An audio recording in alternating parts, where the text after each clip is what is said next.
Hi, Sophie. Thank you so much for joining us.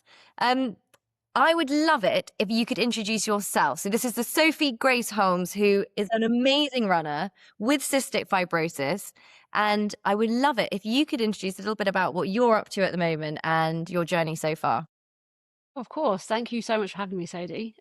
So as you said, I love running. I've got a life-threatening lung disease called cystic fibrosis, which is why I run. You know, I was born with cystic fibrosis, and throughout my teenage years, I was constantly told that I couldn't do this and I couldn't do that, or I'm never going to have a career, I'm never going to have a life. And so, like, it's been a driving force for me and a big why behind me wanting to chase goals, build a career, and simply live life to the fullest, which is where my careers come from, being a coach, and obviously then turning into running marathons around the world as well, which is very fortunate. It's amazing and it's super inspiring. And so I love running, but I'm a real plodder. I'm a really slow runner. I'm not very competitive. And actually, since I've heard about you and I've been following your journey, it has been so inspiring to me because even if I'm having a day when I don't want to do it, I'm thinking, you're out there, you're training. What excuse do I have? I'm out. I'm out the door and I'm off. You've been very inspiring to me. So thank you so much for that. Can I ask a little bit about you and your childhood? Because I believe you were diagnosed with this just a few months old. Your parents would have got the diagnosis, I think. How did that shape growing up? What were your parents like? Yeah, so for context, I was born 10 weeks early as well. So I was Wow. tiny, 30 weeks. And my sisters were also born premature. So the hospital kind of just said to my mum, well, you've done this before, off you go. Like, you know the drill. And then at 4 months old, I just wasn't thriving. I was still about 2 pounds, and was just very unwell, kept stopped breathing. And my mum obviously was like, there's something different here compared to the other two. And the doctors wouldn't listen. Hmm. And it was actually a nurse who discovered it because she had a daughter with CF, because people with CF have slightly salty skin. Right. And so, when you go for a run and then your skin's salty from Yes. sweat, my skin is just like that. Like an average, Something doesn't I have did. to be training, like, and so she was like, I think she's got CF. So went behind the consultant's back and got me diagnosed. And obviously, when my mum and dad were told, um, they basically, there's a phrase that's never left me. They said it was like bringing up a child to die because they were told I wouldn't make 16 years old. I'd be living in hospital. So forget having a life, forget having a career, forget doing anything that she might enjoy because it's not going to be good for her because of the bacteria that could then affect her lungs and cause lung infections and lung damage and all these different things. But fortunately for me, my parents kind of looked at it and thought, well, hang on a minute, like if you're saying her life is going to be shorter, why don't we actually just let her live and do as much as possible so that if that is the case, at least she's actually had a life rather than just be wrapped in bubble wrap and like not being able to do anything. And I had a consultant when I was in pediatrics who said, let her do everything she wants. And if she gets sick, we'll discuss it then. But if not, just let her live because you just don't know what's around the corner. So if she's well, let's go, like, let's have a good time. And that's exactly what they did. And so aside from hospital visits and medications, so I used to take up about 80 a day and nebulizers and things, I had a quite a normal life, like a quite a normal childhood in my eyes, because I didn't know any different between the hospital visits and hospital stays and extra tune-ups and things.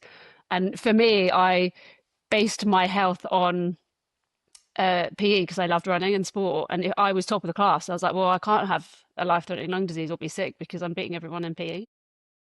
That's incredible.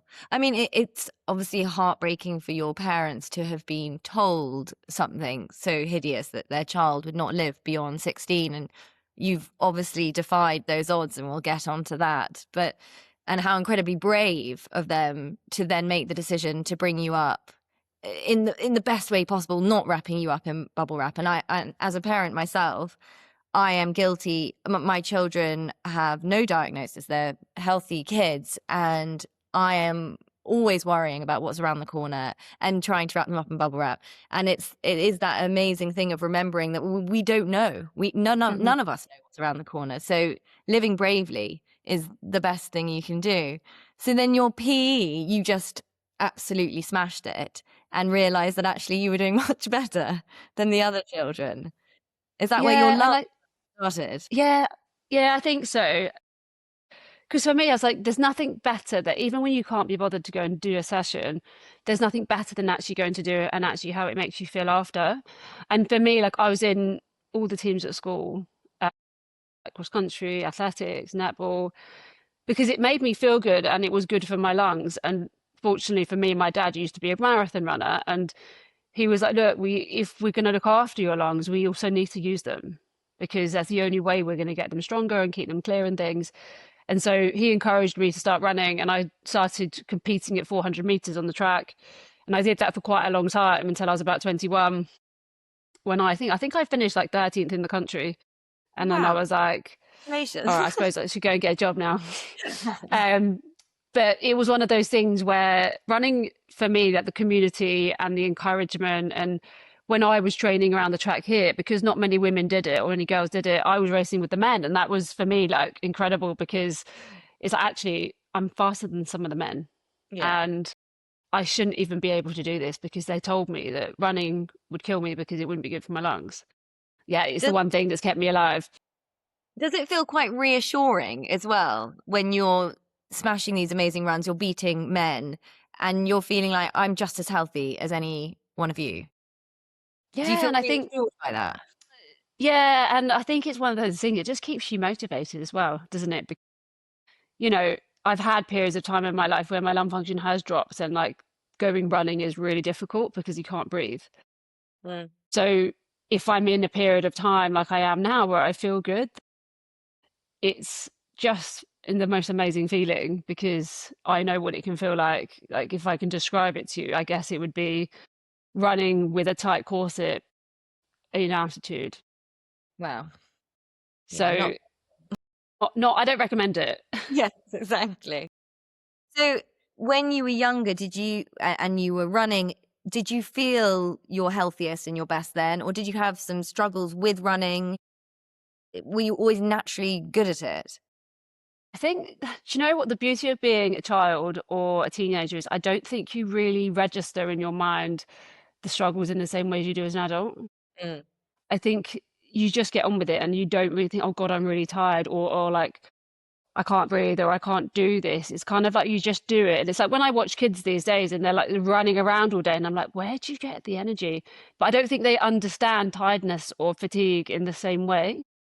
And so, like, for me as a teenager, I was like, I'm fine. I just keep going, having a great time. And I think until the last 5 years, where there's been medical advancements, I hadn't realized actually how much I struggled to breathe, despite, being able to do all of this stuff. Right. Yeah. It's sort of blissful ignorance. Just sort of crack on with it. And Yeah. yeah, you do Yeah. it. Great. So you did 36 marathons in 36 days. That is a crazy accomplishment. Did one marathon in London about 20 years ago, and I couldn't walk down the stairs afterwards.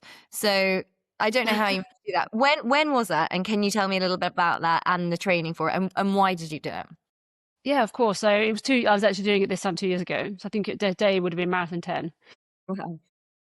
So when I was 16, I had a doctor sit down and say to me, "Oh, like, well done, you've made it to the age that we didn't think, but forget thinking you're going to make 30." And I was like, "Here we go again. I've just moved the goalpost because I'm still alive."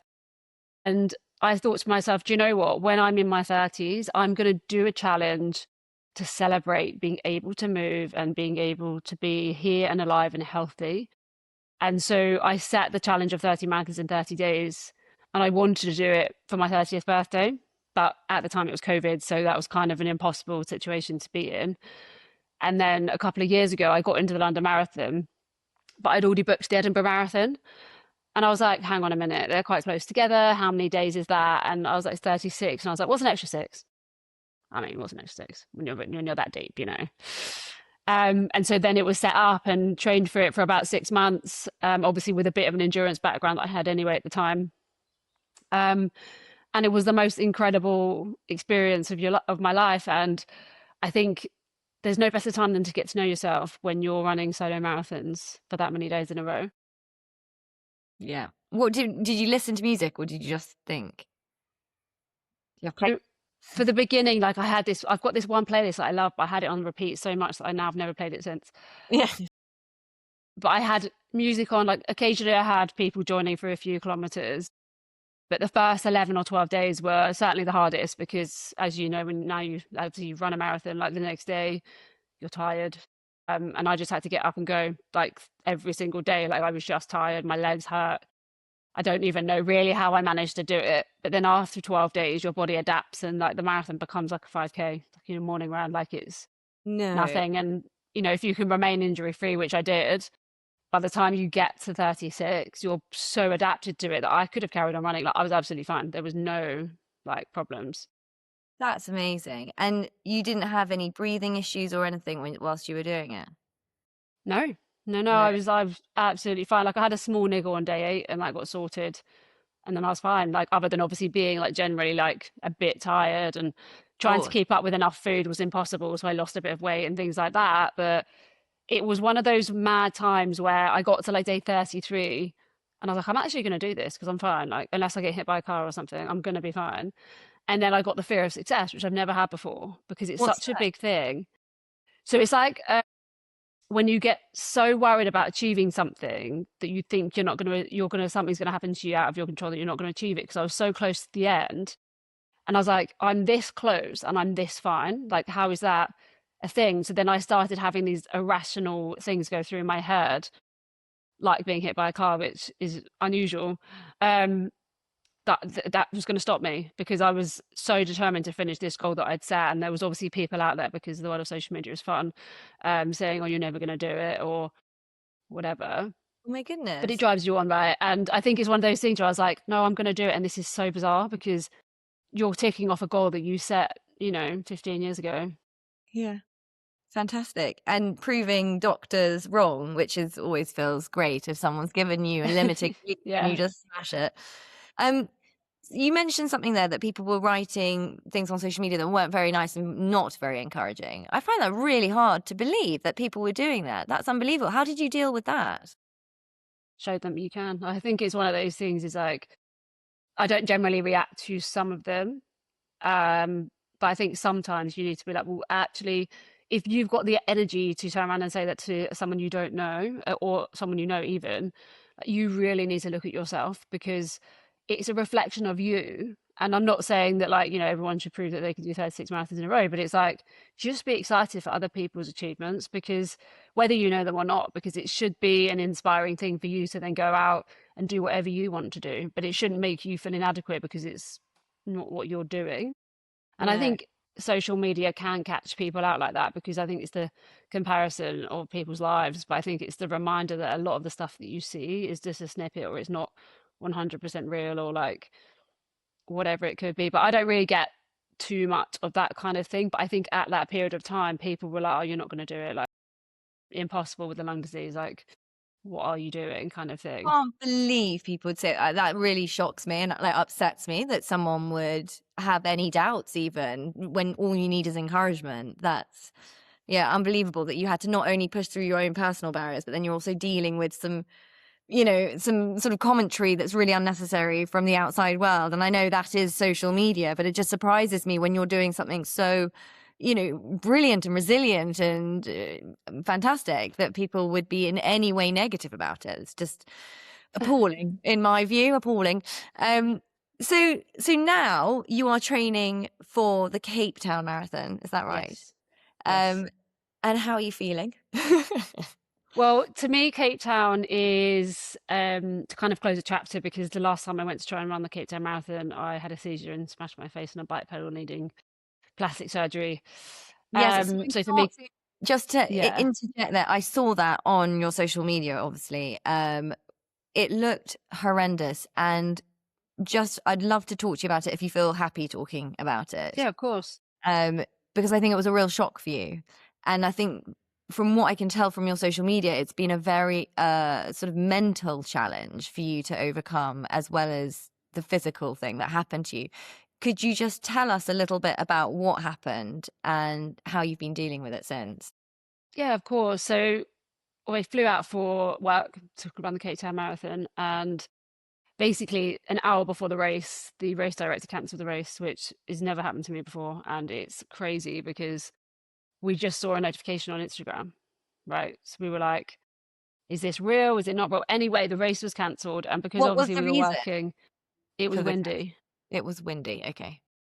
So you can take with that what you wish, because it wasn't windy. And so we were like, well, because we're here with a brand, like we should respect the situation, and we'll just run the marathon tomorrow. Because we have a friend who we were running with who was running 42 marathons for her brother, who had committed suicide at 42, and so this was going to be part of it. So we thought we'll do it the next day. It'll be fine. We'll gather people, because there's going to be plenty of people wanting to run a marathon. So we organised that through social media, and then we set off, and 4K in, I was like, oh, I feel a bit weird, but maybe it's because it's like super bright sunshine or whatever. So I was like, I'm sure it'll go away. But it was like almost like having an electric shock through my brain, which is Right. bizarre. And then the next thing I know, obviously, I had a paramedic with me. And I was not aware that I'd hit my face either at the time, because I was literally like, oh, like, I'm fine. Like, what's going on? Let's carry on running. And they were like, no, you literally stitches in your face and your eyelid is hanging off. So, like, you need to go to A&E. Like, Oh so my I was goodness. like, okay, like, we'll go. And then I picked up my phone and, like, put the camera on. I was like, oh, yeah, okay, yeah, I do need to go and get this sorted out. Fair Yeah. enough. And then the healthcare out there was fantastic. Like, I was in and out of the hospital within 5 hours and had surgery. Wow. Gosh, that is Which is fantastic. impressive, really, isn't it, for A&E? Yeah. I A ended week. up opting for the yeah, I know.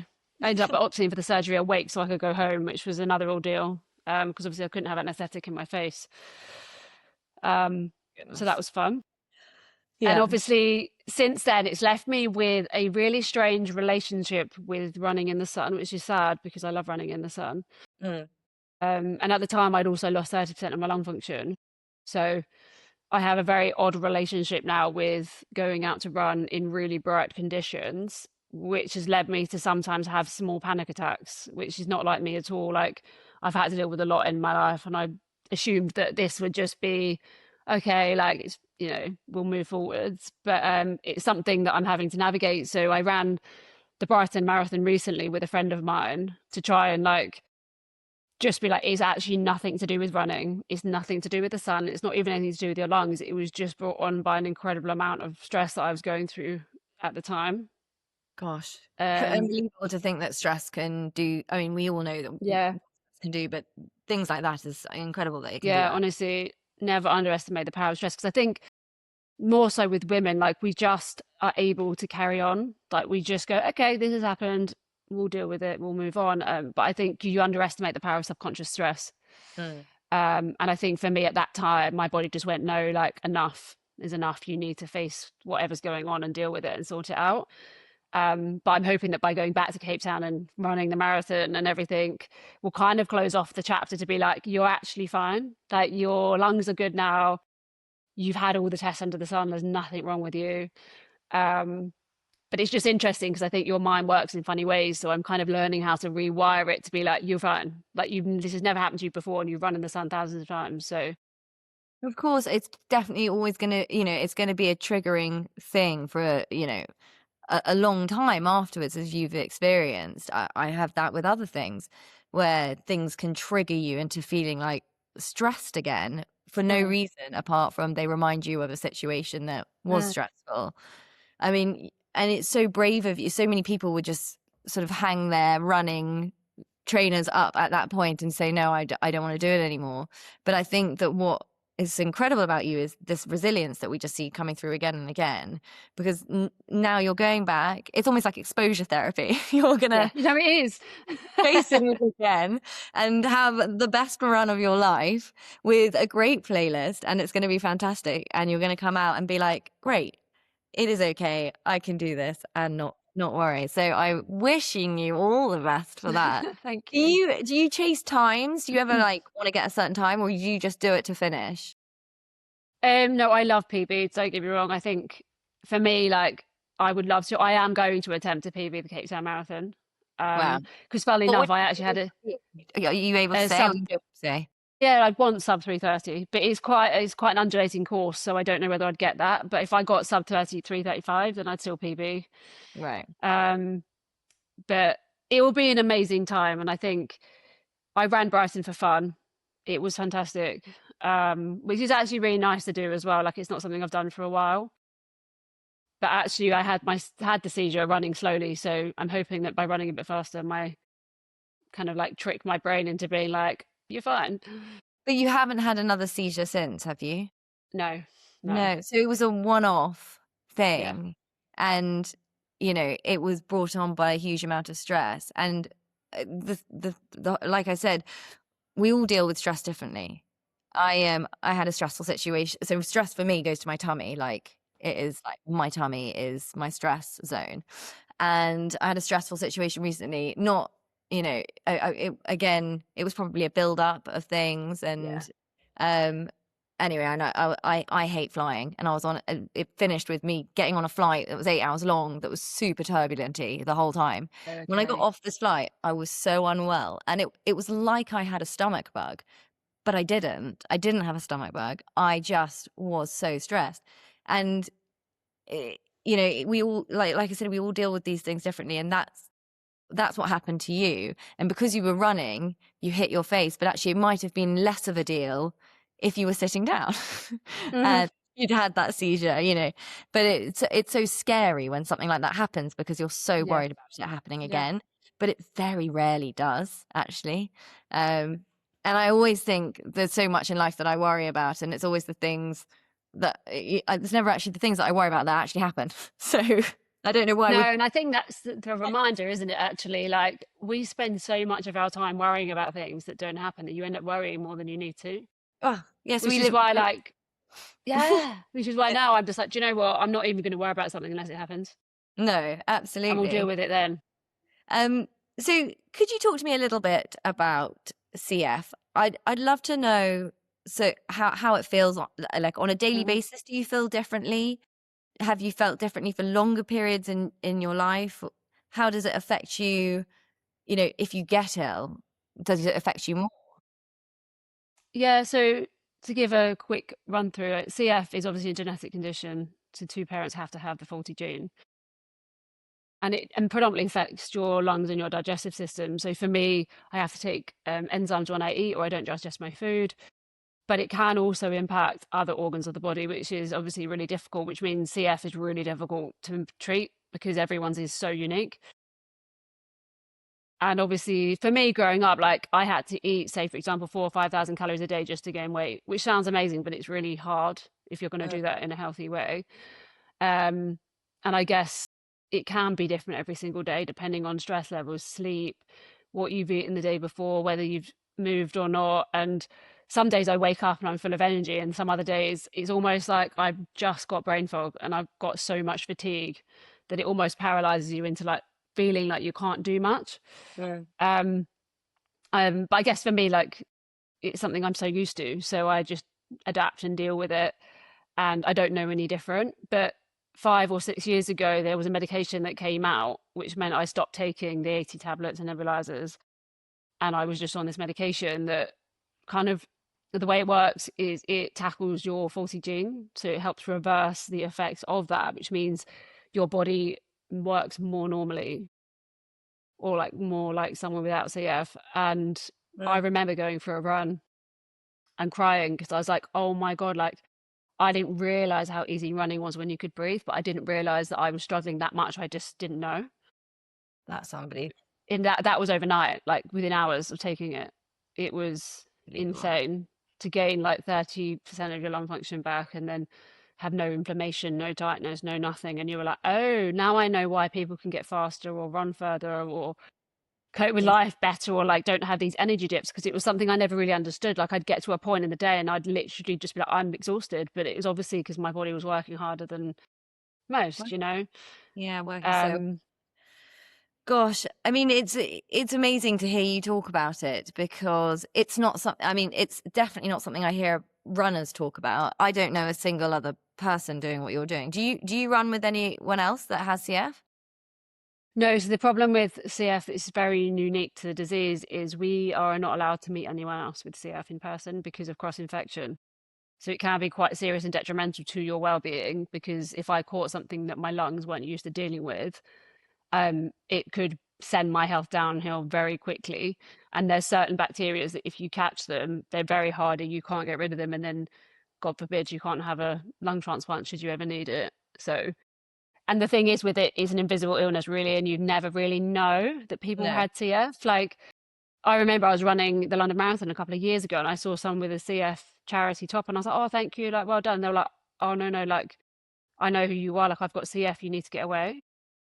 And obviously, it's not them being rude, it's a bit like, oh, and this is the thing, you just don't know anymore because people are more healthy and they don't look unwell. And by unwell, I mean like the traditional back in the day person with a CF would be very much tiny, like tiny legs, tiny arm, but maybe a bit bloated because of the digestive system not working. So you could kind of like, if you knew, you could kind of spot people. But now, like everyone blends in and you just never know.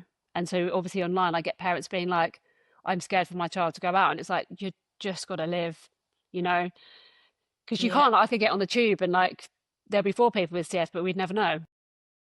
So, I mean, that's really interesting. And thank you for telling me that. I didn't actually know that about CF.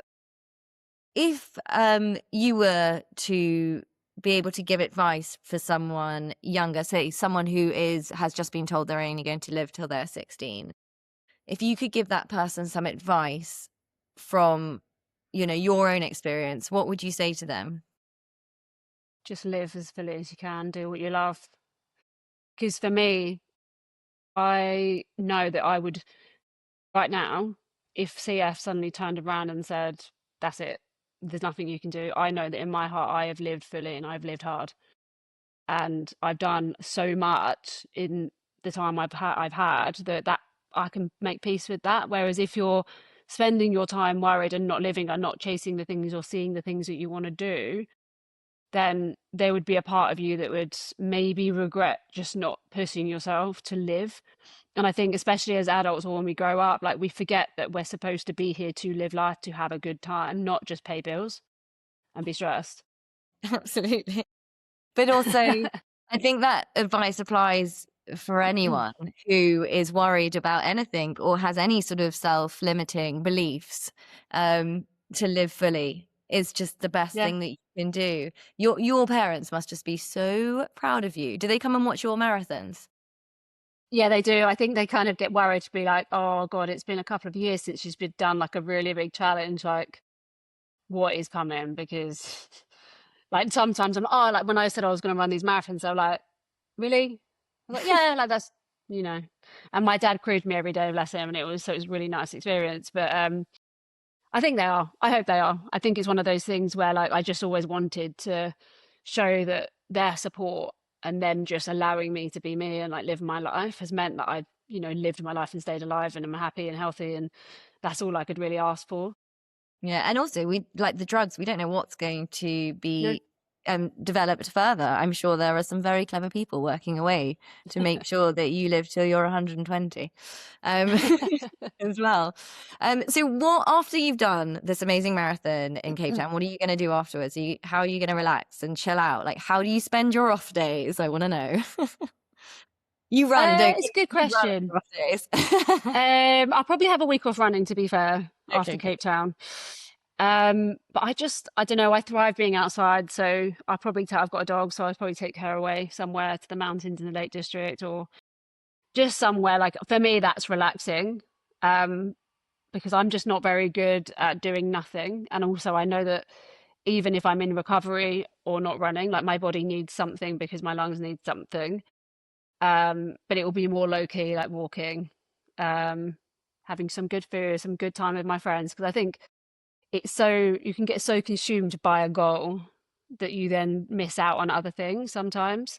And luckily for me, my friends are used to it. A lot of my friends run anyway, so that's how we catch up, running in a coffee and stuff. Lovely. Um, but yeah, I'll definitely have a week off and then just enjoy not having a massive goal ahead of me, because it'll be the first time in a long time that I haven't got to think about one. Although I do have a few later on in the year, but I can have a rest, enjoy it, do what I want, not worry about being on a training plan, and just help my body recover. Fantastic. And my last question to you is, so I find this with a lot of runners and being like, I mean, I feel embarrassed to say I'm a runner to you because I No. haven't done 36 marathons at all. But I think that with me, my running is mentally as well as physically. Like, I love feeling physically healthy. But if I didn't have running, my mind would go a bit crazy. And Hmm. I really feel like I run for my mind more than for my body in any way. Hmm. Do you feel that you also run for your mind and your mental health? Absolutely. I think, you know, I think you, until you have a few days off running, or like you're not running for a bit, you don't realize the power it does for your mental health. Because for me anyway, which I find always very confusing, if I've had too many days off running, I then don't want to run. Yeah. But then I know that it's because like it might feel a bit more sticky or a bit heavy, but I also know that it's the perfect thing I need to do to make me feel good. So it's such a strange kind of like concept, but for me, like it definitely makes me feel much better. Like whether it be an easy run or a hard run, like it's something that I will do for as long as I can still lace up, because it just settles me. It makes me feel that I can be capable and do things, but also it is kind of relaxing as Mm, well. I agree. Yeah, it kind of settles my mind before the day starts, is how I Yeah. feel quite often. And sometimes if I think, oh, I haven't run today, I'll constantly be trying to work out when I can run. So I'm like, oh, maybe Love I'll that. fit it in like just quick 5K in between picking up the kids and walking the dog. I'll literally Yeah. try and pop it in there. Um, it has been so lovely to chat to you, Sophie. Thank you. No, And thank you. I feel like I've learned loads as well. And I wish you all the best for the marathon in Thank Cape you. Town. I will be watching you on social media and literally looking to see if you get that PB. But I think just completing it is going to feel incredible for you. Yeah. And I think that there is a wider goal there for you, as to sort of put the seizure past behind you and move on and live life bravely as you have done Hmm. so thus far. Thank you. So thank you, Sophie. Thank you for joining me. And I look forward to catching up with you soon. Yeah, definitely. Thank you for having me. Thank you, Sophie. Bye. Bye.